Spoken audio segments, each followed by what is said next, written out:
ఆత్మ సంగములతో చెప్పుచున్న మాటలు చెవిగలవారు విందురుగాక, గ్రహించుదురుగాక. రండి, ఈ దినము మన ధ్యానము కొరకు పరిశుద్ధ గ్రంథములో నుండి కీర్తనల గ్రంథము 22వ కీర్తన 11వ చరణాన్ని చదువుకుని మన ధ్యానాన్ని మనం ఆరంభిద్దాం.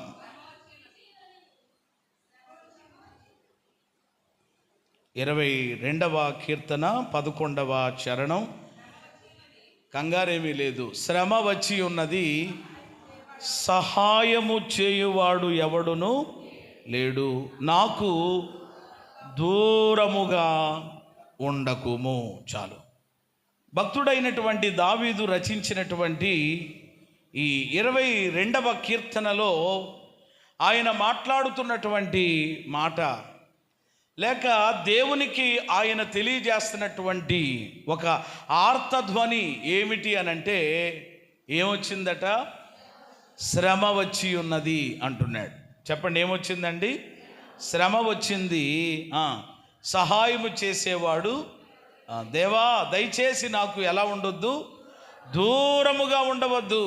దేవునిని ప్రాధేయపడుతున్నాడు, దేవునిని బ్రతిమలాడుతూ ఉన్నాడు. నాకు దూరముగా ఉండొద్దు నాయన, నీవే గనక నాకు దూరముగా ఉంటే, ఇలాంటి పరిస్థితులలో నీ ముఖాన్ని గనక చాటు చేసుకుని ఉంటే అది నేను భరించలేను. కనుక దయచేసి నాకు సహాయము చేయమని శ్రమకాలములో, ఇబ్బంది కాలములో దావీదు దేవునితో చెప్తున్న మాటగా మనం చూస్తున్నాం. భక్తుడైనటువంటి దావీదు తన ఆత్మీయ ప్రయాణములో, లేక దావీదు తన ఆత్మీయ యాత్రలో శ్రమల గుండా ఆయన ప్రయాణం చేశాడు. వేటి గుండా ప్రయాణం చేశాడు అంటే, బైబిల్లో శ్రమల గుండా ప్రయాణం చేసిన వాళ్ళు చాలామంది ఉన్నారు. అందులో ఒక వ్యక్తి ఎవరు అనంటే దావీదు. దావీదుకి చాలా, చెప్పండి, ఏమి కలిగినాయి అన్నమాట? శ్రమ. 132వ కీర్తన 1వ చరణంలో ఇలా అంటారు దావీదు. 132వ కీర్తన 1వ చరణంలో, యెహోవా దావీదునకు కలిగిన బాధలన్నిటినీ అతని పక్షమున, అది చూసారా, దావీదుకు కలిగిన బాధలన్నిటినీ. అంటే దావీదుకి ఏం కలిగినాయి? బాధలు. అంటే బాధల గుండా, శ్రమల గుండా, ఇబ్బందుల గుండా ఆయన ప్రయాణం చేస్తూ వెళ్ళాడు. ఒక విషయం ప్రియమైన దేవుని బిడ్డలారా ఆలోచించాలి. అదేమిటి అని అంటే, క్రైస్తవ జీవితం లేక విశ్వాస జీవితం దేనితో ముడిపడి ఉంది అని కనుక ఆలోచన చేస్తే, చెప్పండి, దేనితో? శ్రమలతో.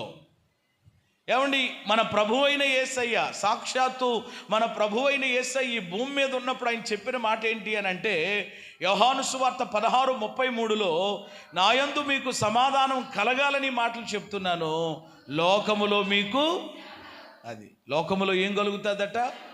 అలాగని చెప్పి మీరు భయపడకండి, ధైర్యము తెచ్చుకోండి. యేసయ్య చెప్పారు, శ్రమలు వస్తాయి. కొంతమందికి ఎలాంటి ఆలోచన ఉంటాయి, ఒక ఆయన బాప్తిసం ఎందుకు తీసుకోవట్లేదండి అని అడిగితే, ఎవరో చెప్పారట, గుడికి వెళ్తే ఎల్లు కానీ ఏం పొందకు, బాప్తిసం మాత్రం తీసుకోకు. ఎవరో వేస్తారు కదండి. దేవుని మాటలు, దైవజనులు చెప్పిన మాటలు చాలామంది చెవిని పెట్టరు. కానీ ఆశమ్మ, బోసమ్మ, ఎంకమ్మ, సోరమ్మ ఉంటారు కదా ఎవరొకరు. ఏముంది ఉచిత సలహా అంటారు కదా, ఒక మాట వేస్తారనమాట. ఎవరో అన్నారంట ఆయనతోటి, ఒరే బాబు గుడికి వెళ్తే వెళ్ళరా కానీ ఆయన ముంచేద్దామని చూస్తాడు. ఎవరో అంటే, మేము ముంచేవాళ్ళ కనపడుతున్నారు చాలామందికి. మమ్మల్ని ముంచేస్తున్నారు కదా తర్వాత. మేము ముంచిన తర్వాత మమ్మల్ని ముంచేసే పరిస్థితి కదా. ఏంటది శబ్దం? చెక్. ప్రైజ్ ద లార్డ్ అంటే వెంటనే మీరు ఏం చేయాలన్నమాట? ప్రైజ్ ద లార్డ్ అంటే అర్థం ఏంటి? దేవుని స్తుతించాను, హల్లెలూయా అనండి. మరి అడుక్కోవాల్సి వస్తుంది ఏంటి హల్లెలూయాలు? ప్రియమైన దేవుని బిడ్డలారా, మీకేది దేవుని స్తుతిస్తే ఎవరికి? చేసుకున్న వాళ్ళకి ఏంటంట. కాబట్టి స్తుతించే టైంలో దేవుని స్తుతించాను. ఆయన చెప్పారు ఎవరో, ఒరే బాబు బాప్తిసం పొందకరా, పొందితే ఏమొచ్చేస్తాయి అన్నారట, శ్రమలు వచ్చేస్తాయి అన్నారట. అందుకని ఆయన చెప్పండి ఏం చేస్తున్నాడు, బాప్తిసం పొందకుండా ఈ లోపులోనే వెళ్ళిపోయాడు అనమాట. కాబట్టి రోజు ప్రియమైన దేవుని బిడ్డలారా, చాలామంది చెప్పేటువంటి మాటలు ఏమంటే అన్ని మాటలు చెప్పడం మనం ఏం చేయకూడదు, వినకూడదు. విన్నట్లుగా వాటిని ఓ ప్రక్కన ఏం చేయాలి, విడిచిపెట్టాలి. అసలు వాక్యం ఏం చెప్తుంది? యేసయ్య చెప్పారు, ఏదో బాప్తిసం పొందితే శ్రమలు వచ్చేస్తాయి, ప్రభువుని నమ్ముకుంటే శ్రమలు వచ్చేస్తాయి కాదు, వస్తాయి.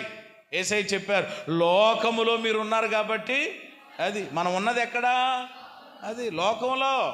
నేనైనా మీరైనా లోకములో ఉన్నాము కాబట్టి శ్రమ అనేది అది ఏమంటే శరీర విషయంలో రావచ్చు, లేక అది కుటుంబ విషయంలో రావచ్చు, అది ఆర్థిక పరంగా రావచ్చు, అది ఎవ్రీథింగ్ ఎలాగైనా రావచ్చు. దావీదు తన జీవితంలో చాలా శ్రమలు అనుభవించాడు, ఒక్కటి కాదు. కాబట్టి శ్రమలు వస్తాయి అని ప్రభు చెప్పారు. కానీ ఏమంటే వస్తాయని చెప్పి మనం ఏమంటే శ్రమలు వచ్చేస్తాయా, బాధలు వచ్చేస్తాయని భయపడక్కర్లొద్దు. వెంటనే చెప్పిన మాట ఏంటి అని అంటే, ధైర్యము తెచ్చుకొనుడి, లోకమును నేను జయించి ఉన్నాను. స్తోత్రం కలుగును గాక. అంటే దేవుడు మనకేమిస్తాడనమాట? అది శ్రమ తర్వాత చెప్పండి ఏముంది? విజయం ఉంది. యుద్ధము తర్వాత ఏముంది? గెలుపు ఉంది. ఏమంటే ప్రియమైన దేవుని, గెలుపు ఉందా, యుద్ధం ఉందా? మాట్లాడరేమ్మా? అది యుద్ధం. ముందు యుద్ధం, తర్వాత విజయం చూస్తాం. ముందు పరీక్ష, తర్వాత ఏంటి చెప్పండి? పరీక్ష లేకుండా చెప్పండి ఏమి లేదు. ఏదో అంటారు కదా, పరీక్షలు లేని చదువుకు ఏమీ లేదట, విలువ లేదట. శ్రమ లేని జీవితానికి కూడా ఏమి లేదు. అది అందుకని శ్రమలు, ఇబ్బందులని చెప్పి మీరు చాలామంది దేవుని వాక్యం ఎరగలేని వారిగా ఉండకండి దయచేసి. యేసయ్య చెప్పిన మాట అదే, ఆయన శిష్యులు కూడా అదే చెప్పారు. అపోస్తలుల కార్యములు 16:22లో అనేక శ్రమలు అనుభవించిన తర్వాత, ఇప్పుడే పాస్టర్ గారు కూడా ప్రార్థనలు ఎత్తిపెట్టారు. ఏంటో మరి నాకేమీ ఏమండి, నేను ఈ ప్రసంగం చేస్తానని ఆవిడకి తెలీదు. ఏమండి ఇది పరిశుద్ధాత్మ దేవుని యొక్క నడిపింపు అలా ఉంటుంది ఒక్కోసారి. స్తోత్రం కలుగునుగా. అనేక శ్రమలట. ఎన్ని శ్రమలండి? అనేక శ్రమలు అనుభవించిన తర్వాతే ఎక్కడ ప్రవేశిస్తాం? పరలోకంలో. చెప్పండి, ఎక్కడ ప్రవేశిస్తాం? అది పరలోకం పోవాలంటే మార్గం ఏంటనమాట? శ్రమలు. అందుకని ఇది ఏ దారి అనేది యేసయ్య చెప్పాడు, ఇరుకు ద్వారమున ప్రవేశించండి. ఏ ద్వారం అండి ఇది?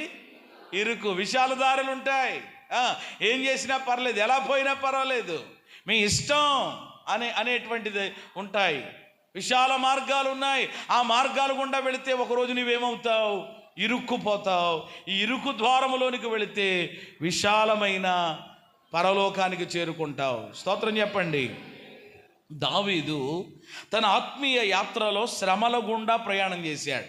అలాంటి పరిస్థితులలో ఎంత దయనీయమైన స్థితికి వెళ్ళిపోయాడనంటే, శ్రమ కలిగినప్పుడు, దావీదుకి ఇబ్బంది కలిగినప్పుడు ఆయన ఎలాంటి పరిస్థితుల్లో ఉన్నాడు అని అంటే, ఇప్పుడు మనం చదువుకున్నాం కదా, ఇక్కడ శ్రమ వచ్చి ఉన్నది, ఎవరు లేరట? సహాయము చేయువాడు లేడు అన్నాడు. ఎవరు లేరటండి? శ్రమ వచ్చింది కానీ ఏం చేసేవాళ్ళు లేరు. అది ఇప్పుడు శ్రమ వచ్చిందంటే ఎవరు ఉండాలన్నమాట?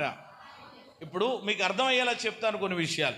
అస్సాం రాష్ట్రానికి చెప్పండి ఏమొచ్చినాయి గడిచిన దినాల్లో? మీకు తెలియదులేండి, అలాంటివి తెలీదు. అస్సాంలో ఏం జరిగిందో తెలీదు. మరి ఏం తెలుసు అనమాట? ఇంటి పక్కన ఏం జరిగిందో ముందు తెలియాలన్నమాట. ఇంటి పక్క విషయం మనకు తెలిసినా తెలియకపోయినా, ఏమండి బయట ఏం జరుగుతుందో దేవుని పిల్లలు ఏం చేయాలి? తెలుసుకోవాలి. అందుకనే ప్రతి గొలుసు ప్రార్థనలో కూడా మీకు తెలిసినా తెలుసుకోకపోయినా కొన్ని విషయాలు మేము సేకరించి అందులో పెడుతున్నాం, ప్రార్థన చేయండి బాబు అని. కాబట్టి అస్సాం రాష్ట్రము వరద ముంపుకు గురయ్యి చాలామంది చెప్పండి ఏమయ్యారు? 100కు పైగా శవాలు లేచిపోయినాయి. బతికుండగానే చాలామంది ఆ వరద ప్రవాహంలో చెప్పండి ఏమయ్యారు? కొట్టుకుని పోయి సమాధి అయిపోయారు. ఏమంటే అలాగే ప్రాణ నష్టం జరిగింది, అలాగే ఆస్తి నష్టం. అంటే ఇళ్ళు చెప్పండి ఏమైపోయినాయి? మొత్తం కొట్టుకుపోయినాయి అన్నమాట.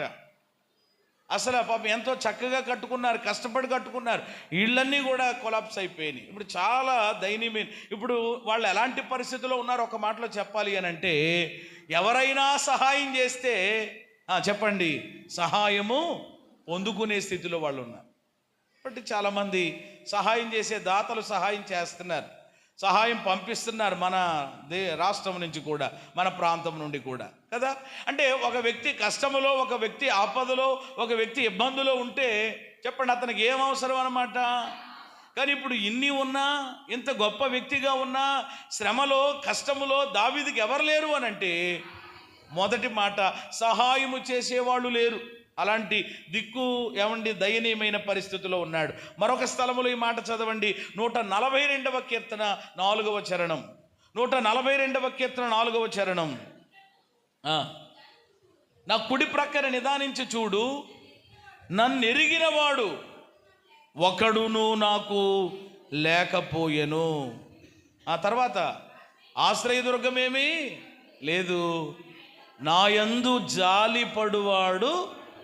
చూసారా, అక్కడేమో సహాయం చేసేవాడు లేడన్నాడు, అది మొదటి మాట. రెండవది ఎవరు లేరట, ఎరిగినవాడు ఒకడు లేడట. ఎవరిని ఎరిగిన వాళ్ళు? అసలు దావీదంటే తెలియని వాళ్ళు ఎవరైనా ఉంటారు అసలు?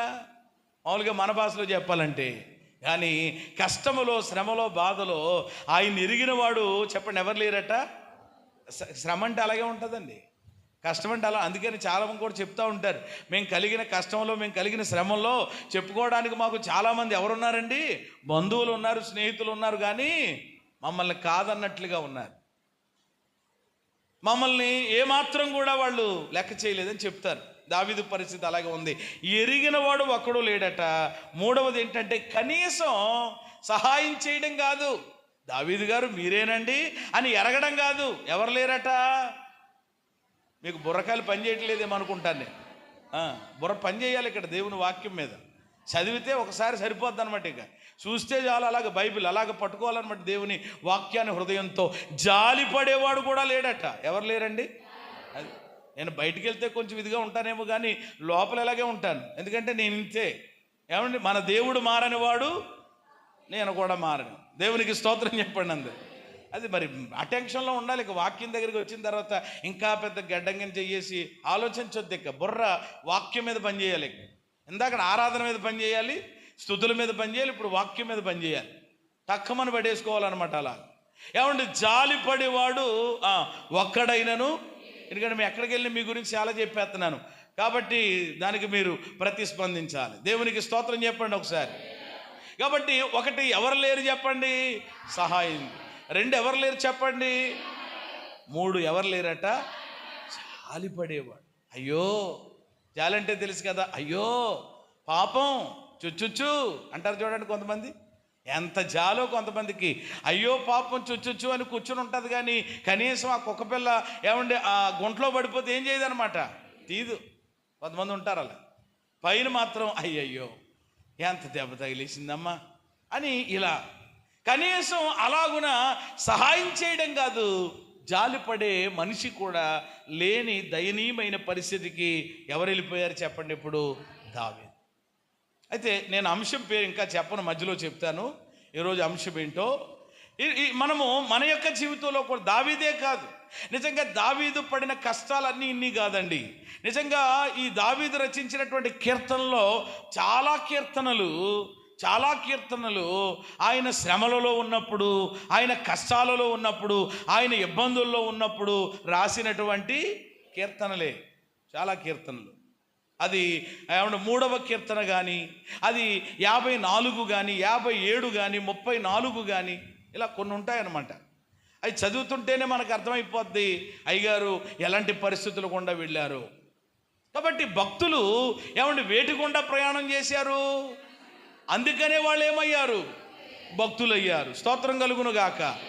డబ్బులు ఎలా రావట, అలాగే భక్తులు కూడా ఊరకనే వచ్చారు. అది భూమి మీద ఉన్న భక్తులే శ్రేష్ఠులు, వారు కేవలం నాకు ఇష్టులు అని బైబిల్ చెప్తుంది. కాబట్టి ఈరోజు బైబిల్లో దావీదు లాంటి, యోబు లాంటి ఇలాంటి భక్తులు ఉన్నారు అని అంటే వాళ్ళు వేటి గుండా ప్రయాణం చేశారు. అది ఒకవేళ ఈరోజు దైవ సన్నిధికి వచ్చిన ప్రియమైన సహోదరి, ప్రియమైన సహోదరుడా, ప్రియమైన తల్లి, ప్రియమైన తండ్రి, ఒకవేళ నీవు కూడా ఇలాంటి పరిస్థితుల గుండానే ప్రయాణం చేస్తున్నావా? నీవు కూడా శ్రమ గుండా, కష్టము గుండా, అవమానాలు గుండా, నిందల గుండా ప్రయాణం చేస్తున్నావా? ఏంటి, ఎప్పుడు నా జీవితంలో ఈ పరిస్థితులు మార్చబడతాయి? అసలు నా జీవితంలో మంచి రోజులు అనేవి ఏమైనా వస్తాయా? నా బ్రతుకులో ఉన్నటువంటి ఈ చీకటి పోయి వెలుగు ఎప్పుడు వస్తుంది? ఈ సాయంకాలం పోయి ఉదయం ఎప్పుడు వస్తుంది అనేటువంటి ఆశతో ఒకవేళ నువ్వు ఎదురు చూస్తున్నావేమో. ఒకవేళ నీవు కూడా ఈరోజు ఈ వాక్యం వింటూ ఉండగా నీతోనే ప్రభు మాట్లాడుతూ ఉన్నారు కనుక ఒకవేళ శ్రమల గుండా నువ్వు ప్రయాణం చేస్తున్నావా? నీకున్నటువంటి శ్రమ, నీకున్న ఇబ్బంది అది ఎవరికి తెలియనిది కాకపోవచ్చు. నలుగురిలో ఉన్నప్పుడు, 10 మందిలో ఉన్నప్పుడు బాగానే ఉంటున్నావు ఏమండి. కానీ ఒకవేళ ఒంటరిగా నీవు ఉన్నప్పుడు, వ్యక్తిగతంగా ఉన్నప్పుడు ఏమండి, ఆ శ్రమ, ఆ బాధ ఏమండి నిన్ను చాలా ఇబ్బంది పెడుతుందేమో. అయితే దేవుని సేవకునుగా దేవుని వాక్యములో నుండి అలా శ్రమల గుండా ప్రయాణం చేసేటువంటి వాళ్ళు ఎలా వచ్చినా కానీ, శ్రమలు అనేటువంటివి బయట నుంచే కాదండి. నిజంగా చెప్పాలంటే దావీదుకి ఎక్కువగా ఏమండి శ్రమలు ఏమండి ఎక్కడి నుంచి వచ్చినాయి అని అంటే కనుక ఇంట్లో నుండి వచ్చినాయి. ఎక్కడి నుంచి వచ్చినాయి? ఇంట్లో నుండి వచ్చినాయి. ఏమండి ఒక రకంగా చెప్పాలి అని అంటే ఏమండి ఇంట్లో వాళ్ళ ద్వారానే, ఏమండి ఇంట్లో ఉన్న మనుషుల ద్వారానే ఎక్కువ దావీదు ఏం పడ్డాడు చెప్పండి? కన్న కొడుకు కత్తి పట్టుకుని తరిమిన పరిస్థితులు లేవా? ఏమండి ప్రియమైన దేవుని బిడ్డలారా, ఆ యొక్క ఏమండి మామ ఏమండి ఏం చేయాలనుకున్నాడు? అనేక సార్లు మర్డర్ ప్లాన్ చేయలేదా? ఇలా చాలాసార్లు ఇంటిలో నుండి. అందుకని ఎవరో అంటే విన్నాను, అది ఎంతవరకు నిజమో నాకు తెలియదు కానీ శత్రువులంట ఎక్కడి నుంచో నైటీలు వేసి తిరుగుతున్నారండి ఇంట్లో. మాట్లాడితే మా పురుషులు ఏమంటున్నారు? డ్రమ్ము కుక్కర్ అంటున్నారు ఈ మధ్య. ఎవడ చూసినదే. పొద్దున్న ఎందుకులేండి ఇంకా పెళ్లి చేసుకోరా బాబు అని అడిగాను నేను మా పాల్సర్ని. వచ్చేసింది కదా, ఎదిగిపోయావు కదా బాగా, ఇంకా సంబంధాలు చూడాలి, జాబ్ వచ్చేసింది కదంటే కుక్కరోడు రమ్మయ్య గారు అంటున్నాడు. ఏమండి ఏంటంటే పాస్టమ్ గారు అప్పుడు లేరనమాట. నాకు చెప్తున్నాడు సంగతి ఏంటో. కుక్కరోడు రమ్మునా మనం సరిగా కరెక్ట్గా ఉంటే డ్రమ్ము కుక్కర్లకి గట సీఎం రాజు ఏమన్నా ప్లాన్ చేయమంటావా? దేవునికి స్తోత్రం కలుగునుగా. అంతే, ఇంకా ఏమీ లేదు. ఇక అంటే ఇప్పుడు ఈరోజు ఇంట్లో నుండే చెప్పండి ఎవరు లేస్తున్నారనమాట. అది భార్యగా. అందుకే బైబిల్లో ఉన్న మాటలండి ఇవన్నీ. కౌగిట పండుకొన్న అని ఉంటుంది మేకా గ్రంథంలో. ఏమంటే కౌగిట్లో ఉన్నటువంటి భార్య. నేను ఎప్పుడో ఒక వార్త చదివాను. ఏమంటే ఆ రీల్స్ చూస్తూ ఉందంటే అమ్మగారిగా. రీల్స్ అంటే మీకు మా పురుషులకి చెప్తున్నాను అనమాట, మీరు కూడా ఏం పర్వాలేదు అన్నట్లుగా మీరు కూడా కొంచెం జాగ్రత్తగా ఉండాలి. ఇంకా కొంతమందికి ఇంటి దగ్గర పని పాట ఇంకేమీ లేకుండా ఇంకేం చేస్తూ ఉంటారన్నమాట. ఇది ఇలాగ అండమే ఏలు. నేనేమనుకుంటానంటే ఇలాగ అంటూ ఉంటుంటే ఇలా ఉండిపోద్ది. మీకు దేవుడు ఆమెను అన్నాడు అనుకోండి, ఇంకా తోడుకోవడమే, గెంటుకోవడమే అండి. ఇంకా ప్రతి ముసలమ్మకి టచ్చిపోనండి మధ్య ఇలా గెంటుకుంటున్నారు. ఇక కూర్చుని రీల్స్ చూస్తూ ఉంటుంటే వంట చేయలేదట, చూడకుండా ఇంకా ఊద్దాంతరతో ఇంక ఈయనకి మామూలుగా లేదు. ఇక కోపం వచ్చేసింది. ఇది ఎక్కడో బెంగాల్ ఎక్కడో జరిగింది. నేను ఎప్పుడో వార్తల్లో చూశాను, న్యూస్లో చూశాను. ఇంకా ఆవేశం వచ్చేసింది. ఇంకా ఉండబట్టలేకపోయాడు. అంతే, జుట్టు పట్టుకుని గోడకేసి ఒకడు కొట్టాడు. కొట్టిన వెంటనే ఏమండి చనిపోయింది. వెంటనే స్పాట్లో చచ్చిపోయింది. చూసారా? అంటే అది భరించలేక ఏమయ్యాడు అనమాట. అంటే ఈరోజు ఏమండి ఆ భార్యలే చెప్పండి ఎవరిని? భర్తల్ని చెప్పడం కాదు, భర్తలు కూడా ఏం చేస్తున్నారు? ఇలాంటి పరిస్థితులు భయంకరమైన దినాల్లో ఉన్నాం. అలాగని భార్యల్ని భర్తల్ని చంపమని ప్రియమైన దేవుని బిడ్డలారా నేను తెలియచేయట్లేదు. ఏమండి దేవుని వాక్యము ఏమాత్రం కూడా దానికి చెప్పండి ఏం చేయదు, ఒప్పుకోదు. నరహత్య చేయవద్దు. నరహత్య అంటే కేవలం దీంతోటి కాదు. కొంతమంది అంట చాకులు, బళ్ళాలు, కత్తులు, కత్తి పీటలు అక్కర్లేదట. మరి ఏం చాలు? దాంతో చంపిపడేస్తారు. కాబట్టి అది సరైనది కాదు. ఇప్పుడు దావీదు ఏమండి లోపల నుండి శత్రువులు, వెలపల నుండి శత్రువులు, రాజ్యములో శత్రువులు, చాలా శ్రమల గుండా ఆయన ప్రయాణం చేస్తూ వెళ్ళాడు. ఒకవేళ నీవు కూడా అలాంటి పరిస్థితుల్లో ఉంటే నీకు దేవుని వాక్యంలో నుండి కొన్ని మాటలు, శ్రమలలో ఈ అంశంలో నేను 2 మాటలు చెప్తాను. 2 మాటలు చెప్తాను. నెంబర్ 1, మొట్టమొదటిది శ్రమలు కలిగినప్పుడు శ్రమలలో మనము చెయ్యకూడని పనులేంటి?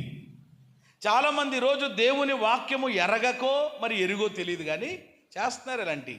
కాబట్టి శ్రమలలో చేయకూడని పనులు నేను వివరించను, ఎక్కువగా నిలబడను, టగడగా వెళతాను, మీరు కూడా నా వెనకాల రండి. నెంబర్ 1, శ్రమలలో దేవుని పిల్లలు చేయకూడని పనులు ఏంటి అని అంటే, మొట్టమొదటిది శ్రమలలో సణగకూడదు.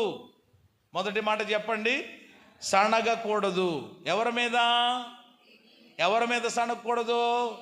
1, దేవుని మీద సణగకూడదు. 2, సేవకుల మీద సణగకూడదు. 3, ఇంట్లో ఉన్న భార్య కావచ్చు, భర్త కావచ్చు, పిల్లలు కావచ్చు, తల్లి కావచ్చు, తండ్రి కావచ్చు, ఎవరి మీద కూడా ఏం చేయకూడదు?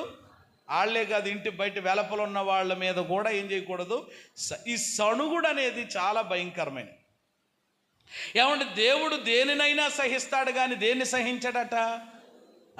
నిన్ను సృష్టించిన వాడు నీకేమై ఉన్నాడు అని ఉంది కదా. కాబట్టి దేవుడికైనా భర్తకైనా అరికాల్లో నుంచి వచ్చేసేది ఏంటనమాట? అసలు దేవుడు ఏమంటే భర్త అయి ఉన్నాడు అంటే పురుషుడు ఆయన. ఏమండి, కాబట్టి దేవునికైనా, ఏమండి ఇంట్లో ప్రియమైన దేవుని బిడ్డలారా, మగాడికైనా ఏమండి ఒక రకమైన కోపం, రోషం ఏమండి వచ్చేది దేన్ని బట్టి అని అంటే సణుగుడును బట్టి. ఆడవాళ్ళు ఎక్కువ చెప్పండి, మీరే ఏం చేస్తూ ఉంటారు? ఇక ఉల్లిపాయలు గోత్త సణుగుతూ ఉంటారు. ఏమండి బెండకాయలు తరుగుతూ ఏం చేస్తూ ఉంటారు? మీరు ఇక్కడ ఏం మాట్లాడరు, చాలా ఇదిగా కుదురుగా ఉంటారు. కానీ మామూలు సణుగుడు అనేది మీ దగ్గర నుంచే వచ్చింది. ఏమండి అలాగే మగవాళ్ళు కూడా కొంతమంది సణుగుతూ ఉంటారట. ఈ సణుగుడు అనేది ఏమాత్రం కూడా దేవునికి ఇష్టం కాదు. దేవుడు దానిని బట్టి ఆయాసపడ్డాడట. చదువుతారా? ఇశ్రాయేలు ప్రజలు ఏం చేశారు? 1 కొరింథీ పత్రిక 10:10 అంటే నిర్గమకాండం, సంఖ్యాకాండం అన్నీ తెలిసిందే. కానీ నూతన నిబంధనలో పౌలయ్య గారు సంఘానికి చెప్పిన మాట 1 కొరింథీ 10:10 త్వరగా. సణగకుడి, వారిలో కొందరు సణిగి సంహారకుని చేత ఏమైపోయారు? అది చూసారా? సణగొద్దు అంటున్నాడు దేవుడు పౌలయ్య గారు సంఘంతో. అంటే కొరింథీ సంఘంలో కూడా ఏముందన్నమాట అది. అంటే ఇప్పుడు సంఘాలలో కూడా ఏముంటున్నాయి? కొనుక్కుంటున్నారు కొంతమంది సంఘాల్లో కూడా. వెంటనే చెవులు కొరుక్కునే వాళ్ళు ఉంటారు. అది బాగా ఇష్టం అన్నమాట కొంతమందికి. సణగకుడి, పౌలు గారు చెప్తున్నారు సీరియస్గా.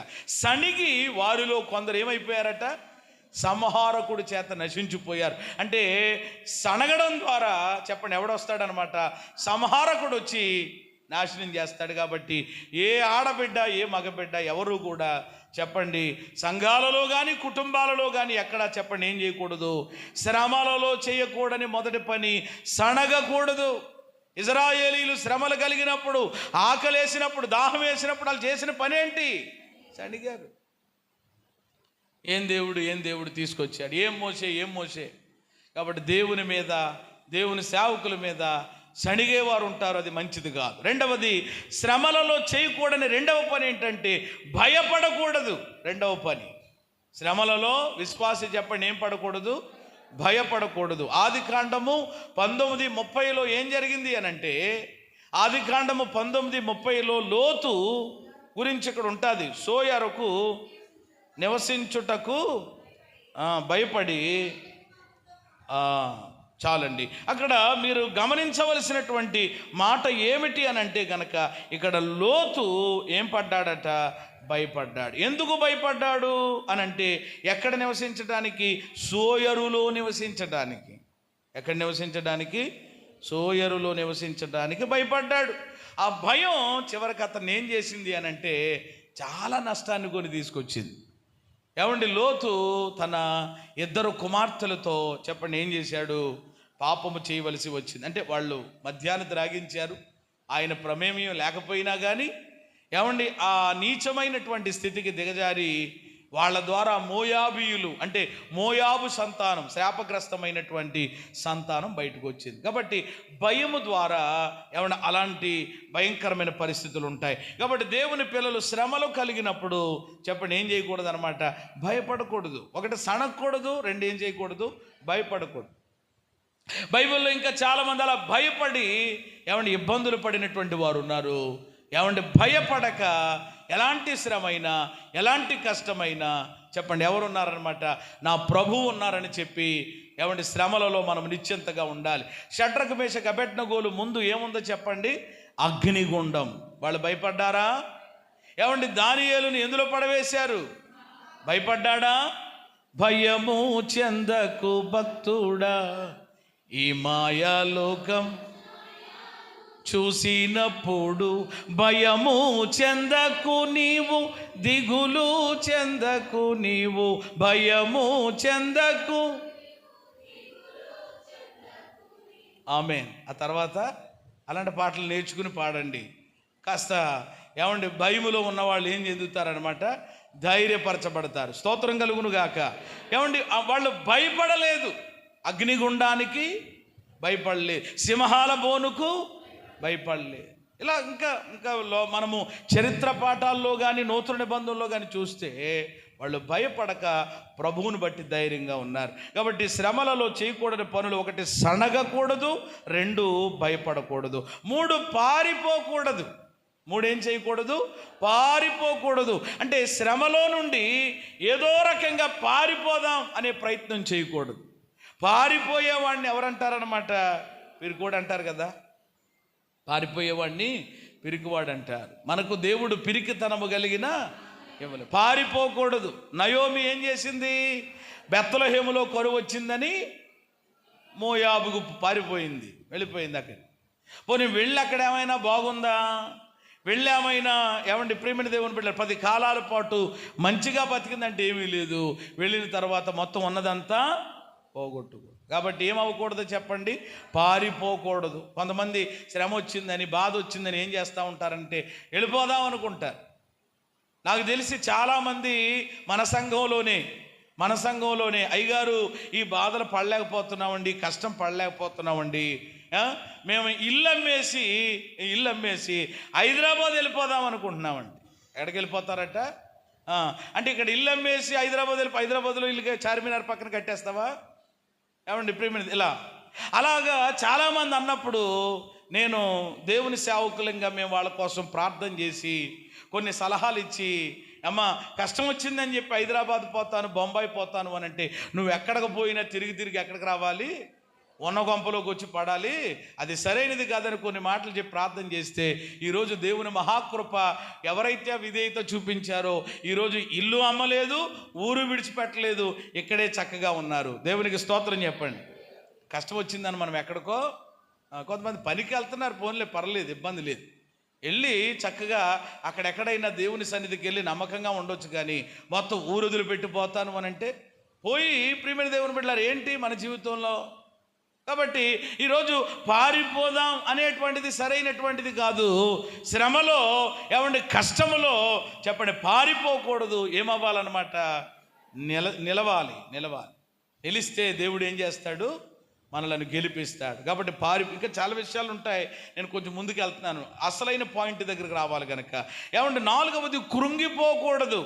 సామెతలు 24:10 శ్రమ దినమున చేత కాని వాడబోతావు. అది శ్రమల్లో ఏమవ్వకూడదండి? కృంగిపోకూడదు. కొంతమంది శ్రమ వస్తుంటే వెంటనే ప్రపంచంలో ఎవరికైనా నాకే వచ్చింది అన్నట్లుగా కృంగిపోతారు. వెంటనే ప్రార్థన చెయ్యరు, ప్రార్థనకి రారు, పాట పాడరు, ఇంకా ఒక విధానంలోనికి వెళ్ళిపోతారు. అది సరైనది కాదు. శ్రమలలో చెప్పండి కృంగిపోవడం అనేటువంటిది సరైనటువంటి విధానము కాదు. శ్రమల్లో చెప్పండి ఏమవ్వకూడదు? కృంగిపోకూడదు. కృంగిపోతే ఏమండి నీవు నిరుత్సాహపడితే ఏమండి అపవాది గాడికి మనం ఏమి ఇచ్చినట్టు అయిపోతాం? అవకాశం. కాబట్టి కృంగిపోకూడదు. 5వ మాట ఏమిటి అనంటే దేవునిని దూషించరాదు. ఏమంటే శ్రమలలో దేవునిని ఏం చేయకూడదు? దూషించకూడదు. యోబుకి ఎన్ని శ్రమలు వచ్చినాయి మనకు తెలుసు కదా. చాలా శ్రమలు, మామూలు శ్రమలు కాదు, అన్ని శ్రమలు వచ్చినా కానీ యోబు చేసిన మాట ఏంటి? యోబు గ్రంథం 1వ అధ్యాయము 21, 22 చదవండి ఒకసారి. నేను నా తల్లి గర్భంలో దిగంబరిగా వచ్చాను, మరలా వెళతాను.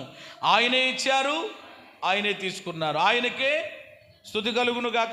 22వ వచనం బాగుంటుంది.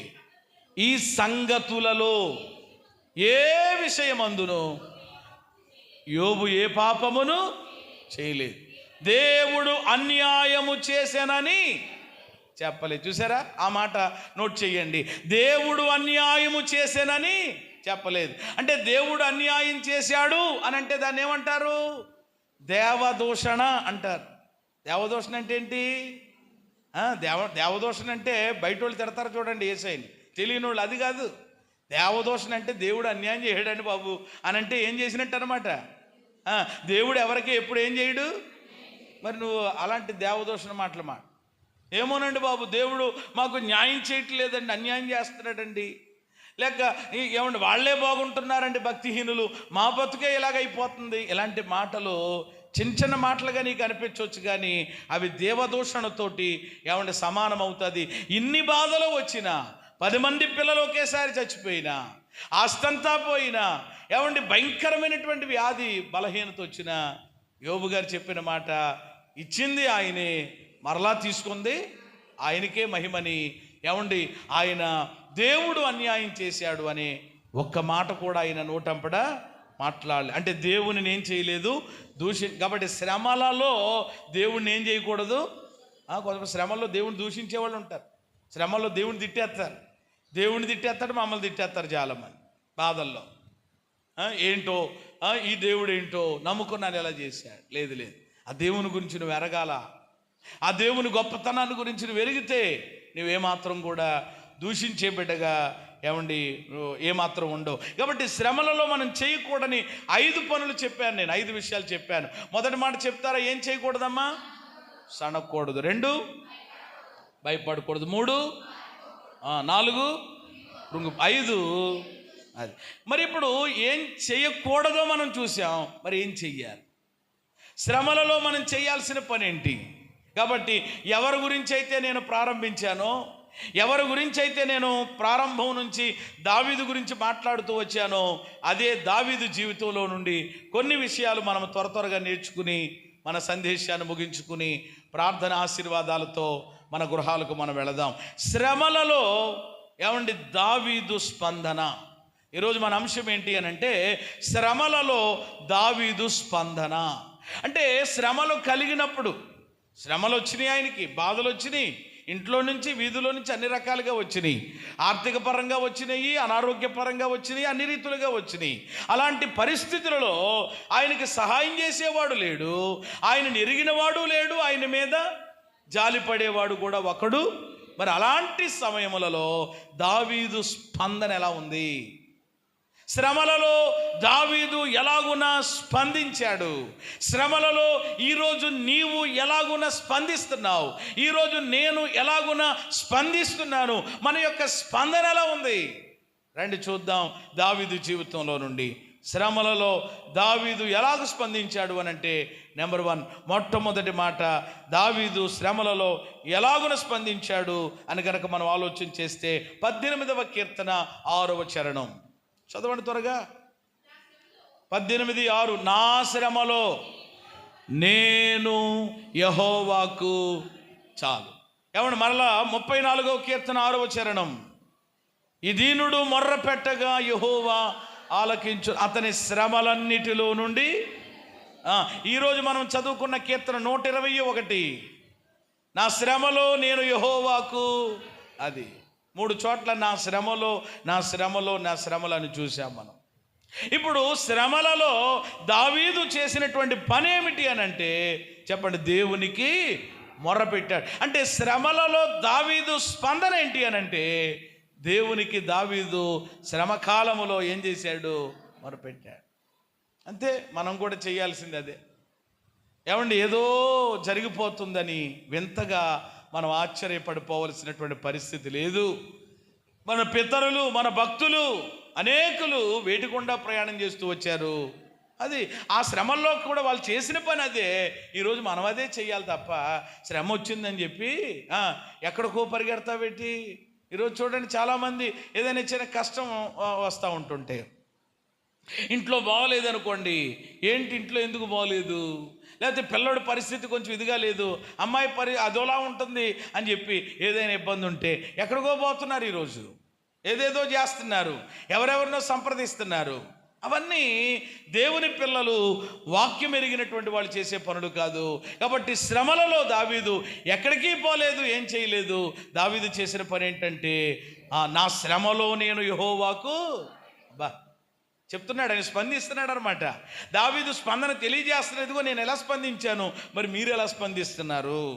దావీదు శ్రమలలో మొర్రపెట్టాడు. మరి ఈరోజు మనం ఏం చేస్తున్నాం? మొరపెడుతున్నామా? ఎవరు నిజంగా మనము దేవునికి ప్రార్థన చేస్తూ ఉన్నామా? మరేమో ఎవరికి వాళ్ళకి తెలియాలి. మొరపెడుతున్నారు, ఏం చేస్తున్నారు. మరి దేవుడు ఏమంటున్నారో చూడండి. నేనైతే అనుకుంటున్నాను ఎవరు మొరపెడుతున్నారని, కానీ దేవుడు ఎలా అంటున్నాడు. యెషయా గ్రంథము 43వ అధ్యాయం 22వ వాక్యం. యెషయా గ్రంథము 43:22. యాకోబు, నీవు నాకు మొర్రపెట్టుట లేదు. ఇజ్రాయేలు, నన్ను గూర్చి నీవు చాలా విసిగిపోయావు కదా. దేవుడు అంటున్నాడు. యాకోబు అని పేరు పెట్టి మరి చెప్పండి ఏం చేస్తున్నాడు దేవుడు. మనం నమ్మిన దేవుడు ఎవరు చెప్పండి? పేరు పెట్టి పిలిచే దేవుడు, మన పేరును ఎరిగిన దేవుడు. యాకోబు అనే పేరు దగ్గర ఒకవేళ నీ పేరు పెట్టుకుంటే దేవుడు అంటున్నాడు అనమాట, శ్రమలున్నాయి, బాధలున్నాయి, కష్టాలున్నాయి అని ఏమంటే ఆలేళ్ళకే చెప్తున్నావు. ఎక్కడంటే అక్కడ ఆపేసి గంట సేపు సోదేస్తున్నావు. కానీ ఏమంటే ప్రేమిణ దేవుని బిడ్డలారు, క్యాసెట్ల కింద ఏమంటే ప్రేమిణ దేవుడు చెప్తున్నావు. కానీ అదేమీ కాదు. దేవుడు అంటున్నాడు, యాకోబు లేక నిన్నే దేవుడు పిలుస్తున్నాడు నీ పేరు పెట్టి. నీవు నాకు ఏమి చేయడం లేదు. దేవుడు కంప్లైంట్ చేస్తున్నాడు. దేవుడు మన మీద నేరం మోపుతూ చెప్తున్నాడు అనమాట, నువ్వు నాకు మొరపెట్టడం లేదు. పైపెచ్చు మొరపెట్టడం లేదట. ఏం చేస్తున్నాడట? నీవు విసిగితివి కదా అంటున్నాడు. అంటే దేవుని మీద ఏమొచ్చేసింది అనమాట. కాబట్టి ఈరోజు మనం మొర్ర పెట్టాలి. ఈరోజు నీ కష్టములో, నీ శ్రమలో ఏమంటే దేవునికి మొర్రపెట్టే దానివిగా, మొర్రపెట్టే వాడివిగా నీవు ఉండాలి. అనేక మంది మొర్రపెట్టినప్పుడు వాళ్ళ మొరను చెప్పండి దేవుడు ఏం చేశాడనమాట, ఆలకించాడు.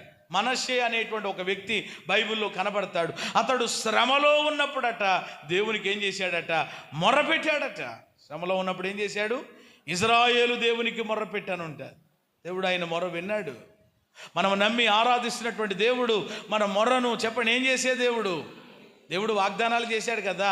ఇర్మియా 33:3 ఏమన్నాడు? నాకు నేను. అబ్బా ఎంత గొప్ప మాట అండి. ఎవరున్నారండి అలా చెప్పేవాళ్ళు? మొరపెట్టరా నాయన అంటే కొంతమంది ఏమన్నారు, పెడుతున్నాం కదండి బాబు, అదే పనిలో ఉన్నాం కదండి, అయినా ఏమీ లేదండి. అయితే ఏమంటే మొర్ర పెట్టే విషయంలో ఇక్కడ మొర్ర పెట్టడానికి విసుగుతున్నాడు. కానీ దేవుడు మొర్ర పెట్టే విషయంలో దేవుడు ఏమన్నాడు అని అంటే లూకా 18:1 విసుకక ఏం చెయ్యండి. అది అంటే మొర్ర పెట్టడానికి మనం ఏం చెందకూడదు, విసుకక మొర్ర పెట్టాలి. ఎలా మొర్ర పెట్టాలి? ఆ 18:7 చాలా మంచి మాట ఉంటుంది. 18:7 లూకా, దేవుడు తాను ఏర్పాటు చేసుకున్నటువంటి ప్రజలు దివారాత్రులు తన్ను గూర్చి మొర్ర పెట్టుకొనుచుండగా ఆయన వారికి న్యాయము తీర్చడా. ఆయన త్వరగా ఏం చేస్తాడు చెప్పండి. ఒక విధవరాలు గురించి కూడా దేవుడు మధ్యలో మాట్లాడాడు. తెలుసు కదా మనకి స్టోరీ. ఒక విధవరాలు ఉందటండి, భర్తను కోల్పోయిన విధవరాలు.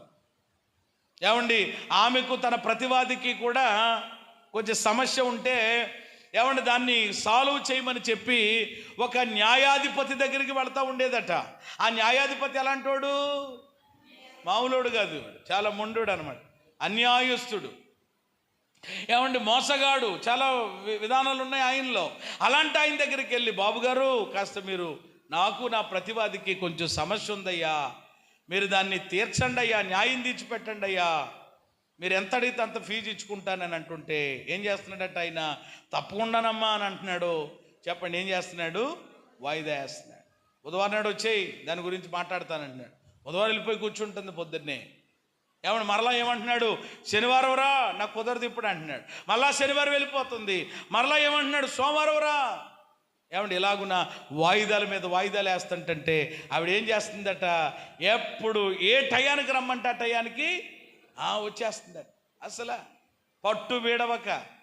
ఏమండి ఇంకా అతడు అన్యాయస్తుడే అవ్వచ్చు, అతడు మొండోడు చెడ్డోడైతే అవ్వచ్చు, కానీ ఈమె మాత్రం ఏం చేస్తుంది? విసుకక వెళతాం.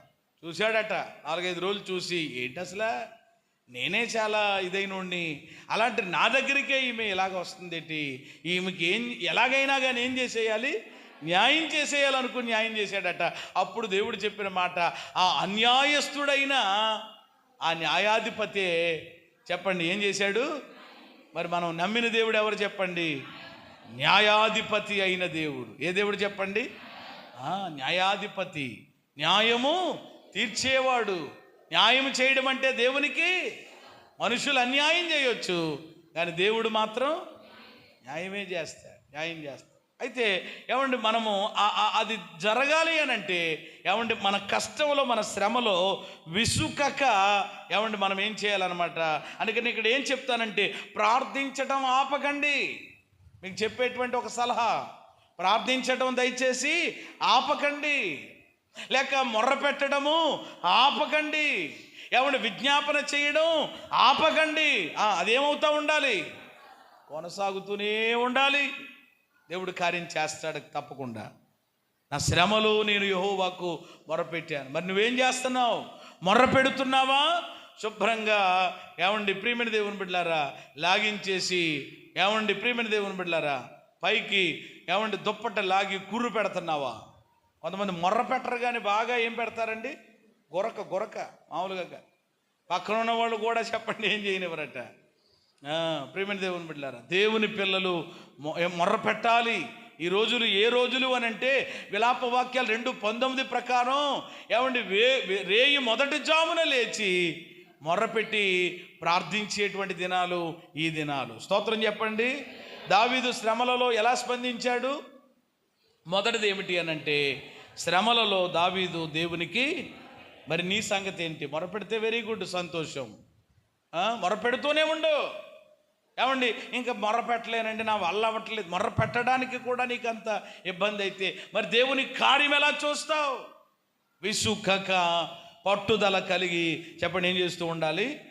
రెండవది, దావీదు ఏమండి శ్రమలలో ఎలాగున స్పందించాడు అని అంటే, రెండవది ఏమండి 34వ కీర్తన మొదటి చరణం, నేనెల్లప్పుడు యెహోవాను సన్నుతించెదను, నిత్యము ఆయన కీర్తి నా నోట ఉండు. ఈ కీర్తన కూడా దావీదు చాలా ఇబ్బందిలో ఉన్నప్పుడు, చాలా శ్రమలో ఉన్నప్పుడు రాసిన కీర్తన ఇది, 34వ కీర్తన. ఏమండి ఈ శ్రమలలో దావీదు స్పందన ఏమిటి అని అంటే, నేను పెద్ద ఏమండి మర్మాలేమీ నేను విప్పి చెప్పడం లేదు. ఎందుకంటే చాలామందికి మర్మాలు కావాలి. నేను అంటాను, ముందు ప్రియమైన దేవుని బిడ్డలారా తెలిసిన దానిని ఏం చేయాలి? ఆచరణలో పెట్టు, బతుకులో పెట్టు. ముందు స్తోత్రం కలుగునుగా. ముందు తర్వాత సంగతి చూద్ది కానీ మర్మం. ప్రకటన గ్రంథంలో ఉన్న 7 ముద్రలో ఒక ముద్ర ఇప్పుతాను. ఏమండి తర్వాత ముందు తెలిసిన దాన్ని చెప్పండి ఏం చేయడం మొదలు పెట్టాలి. ఇక్కడ స్తుతించడానికి ఒకటి లేదు, సరిగ్గా మందిరానికి క్రమంగా వచ్చే దారి లేదు, ఏమండి సరైనటువంటి విధానంలో నడిచే పరిస్థితి ఉండదు. కానీ ఏమండి అక్కర్లేదు, ముందు ఎరిగినట్టు చిన్న మాటలుగానే మీకు అనిపించవచ్చేమో, కానీ ఇవి దావీదు జీవితంలో చాలా బలమైన మాటలు, అతని యొక్క జీవితాన్ని ఒక ఉన్నత స్థితికి తీసుకుని వెళ్ళిన మాటలు. కాబట్టి రెండవది, శ్రమలలో ఏమండి దావీదు ఏం చేస్తున్నాడనంటే దేవునిని స్తుతించేవాడిగా ఉన్నాడు. చెప్పండి, శ్రమల్లో దావీదు ఏం చేస్తున్నాడు? 1 దేవునికి మొర్ర పెట్టాడు, 2 దేవునిని స్తుతిస్తున్నాడు. కాబట్టి శ్రమలలో దేవుని పిల్లలు ఏం చేయాలి? స్తుతించాలి. అమ్మా, శ్రమల్లో దేవుణ్ణి ఏం చేయాలి? మనము స్తుతించాలి. ప్రియమైన, శ్రమ కలిగిందని చెప్పి ఇందాక నేను చెప్పినట్లుగా భయపడిపోవటమో ఏమండి కృంగిపోవటమో ప్రియమైన దేవుని బిడ్డలారా చేయడం కాదు. ఏమండి శ్రమలలో దేవునిని స్తుతించాలి. నన్ను అడిగితే ఏమండి దావీదు తన యొక్క జీవితంలో ఎక్కువ కీర్తనలు ఏమండి ఎప్పుడు ఆయన పాడాడు అని అంటే శ్రమల్లోనే. ఓ మాట చెప్పమంటారా? నిన్నటి దినము దైవజనులు ఏసన్న గారు పరమదించినటువంటి దినం, అంటే మహిమలోనికి వెళ్ళినటువంటి దినం, అక్టోబర్ 8 అంటే. ఆయన చాలా ప్రియమైన ఇష్టమైనటువంటి దైవజనుడు నాకు. అంటే దేవుని కొరకు మంచిగా ఏమంటే జీవించి బలమైన పరిచర్య చేసినటువంటి దైవజనుడు. ఆ దైవజనుడు చాలా అద్భుతమైనటువంటి పాటలు, అద్భుతమైన కీర్తనలు ఆయన రాశారు. ఏమంటే ఆ పాటలు నేటికి కూడా క్రైస్తవ సమాజంలో చెప్పండి ఏమవుతున్నాయి? చాలా అద్భుతంగా మ్రోగుతున్నాయి. ఏమంటే ప్రతి ఏ సంఘానికి వెళ్ళినా ఆ దైవజనుడి పాట ఏమంటే పాడని సంఘం అంటూ ఏది ఉండదటది. చాలా అద్భుతమైన. అయితే ఒక మాట చెప్పిన ఏమంటే చాలా పాటలు ఆయన చెప్పినటువంటి అనుభవాలు, అవన్నీ నేను ఇప్పుడు చెప్పను. కానీ ఏమండి దైవజనులు ఏమండి యేసన్న గారు ఆయన రచించినటువంటి పాటలన్నీ కూడా ఎందులో నుండి వచ్చినాయి అని అంటే కనుక శ్రమల్లో నుండి వచ్చాయి. స్తోత్రం కలుగునుగా. శ్రమల్లోనే ఏమొస్తాయి చెప్పండి? పాటలు వస్తాయి, భక్తుల పాటలు. కొన్ని పాటలు చూడండి మన హృదయాన్ని ఏం చేస్తాయి? మామూలుగా ఉండదు. కారణం ఏంటంటే అంత బాధపడి అంత కష్టపడి ఆ శ్రమలో ఆ కష్టంలో ఆ బాధలో దేవుడు ఆ పాట ఇచ్చాడు కాబట్టి అనేక హృదయాలను ఏం చేస్తుంది? అది కదిలిస్తుంది. కాబట్టి శ్రమలలో కష్టాలలో ప్రియమైన దేవుని బిడ్డలారా పాటలు పాడి ఏమండి ప్రభువుని స్తుతించి ప్రభువుని చెప్పండి ఏం చేయాలి? మనము ఆరాధించాలి. ఇవన్నీ నేను మీకు వివరించక్కర్లొద్దు. కానీ దినవృత్తాంతంలో 2వ గ్రంథం 20:22లో యెహోషాపాతు ఏమండి చాలా భయంకరమైన కష్టము శ్రమ కలిగినప్పుడు వాళ్ళందరూ ఏం చేశారు అని అంటే పాడి దేవుని వారు పాడుటకును స్తుతించుటకును మొదలు పెట్టగా అని ఉంటుంది. దేవుడు విజయం ఇచ్చాడు. పెరాక అనే లోయలో, స్తుతిలోయ అంటారు దాన్ని. అక్కడ 3 దినాల పాటు శత్రువులు ఏమండి మీద ఉన్నటువంటి బంగారాన్ని అంతా ఒలుచుకుని వెళ్ళారట.